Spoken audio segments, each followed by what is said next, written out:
Okay, well I want to talk about grabbing technique because this is the most important thing you can learn, because it's the last thing the judges see when you enter the water is how clean your entries are. And the cleaner your entries, the higher your scores are going to go. Okay, well I want to talk to you about grabbing technique because there's a lot of different ideas out there, and this is the most important thing you can do because your entry into the water is the last thing the judges see, and the cleaner your entry is, the higher your scores are going to go. So you want the cleanest entry you can get. You want that rip, that total rip.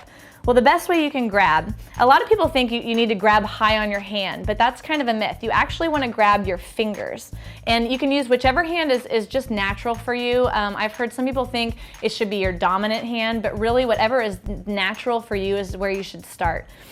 For me, it's my left hand, so I grab my right fingers with my left hand. There's also a myth that you should be really flat to enter the water because that's supposed to create a hole. But if you're flat and you let go, your arms tend to just kind of release this way.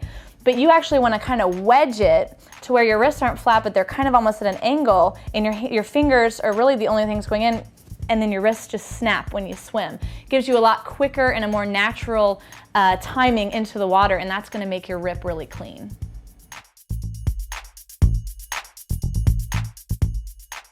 Okay, well once you've practiced how to grab your fingers and really get that snap with your wrist, there's a few different exercises you can do to practice that. The first one's like a standing front lineup. You're gonna stand in your nice hollow position. Make sure your shoulders are slightly rounded and your arms are just a little bit in front of you.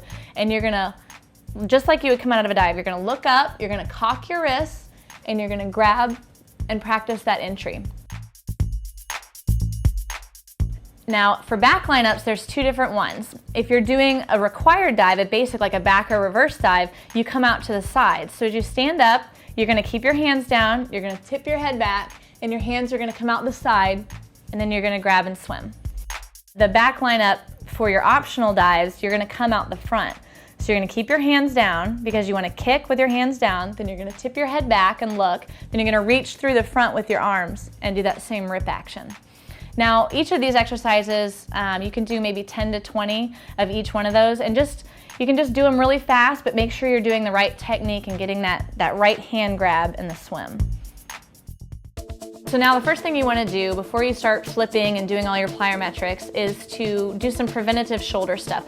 When we hit the water, our wrists, our elbows, and our shoulders take the brunt of all of our entries. We really want to make sure that our shoulders are strong and that we're going to prevent any injuries. And our shoulders have a lot of little bitty muscles in them, so these exercises don't take monster weights. They're not really difficult exercises, and you may not even feel much, but it's very important to keep these small muscles in tune because if one muscle goes, you may not notice and your body's going to compensate, and then you're going to have even a bigger injury than if you had just prevented it to begin with.